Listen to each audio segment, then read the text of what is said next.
at me. It's your fault that you're not wealthy. It's your fault that you're poor. It's your fault that you're average. It's your fault that you're still watching this video on YouTube, wasting your time. Listen to me, young people, okay? Stop. It is your fault that you're not living a prosperous life. You're blaming your mama, your daddy, you're blaming your pastor, your friends. Blame you! Write this down before you get the meditation in the link below, which I know you won't click. Listen to me here. Until you change your mind, you can't change your life. Write this down on your little notepad. Take full responsibility. Look at me. Take full responsibility of your actions and your behavior.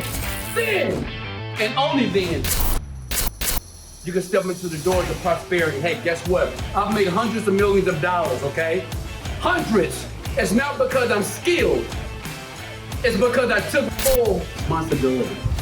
In the link below, I dare you to take responsibility right now and get the free meditation that changed my entire life. It might not change your life, but if you never move, if you never take action, you'll keep getting the same piss poor results that you're getting right now.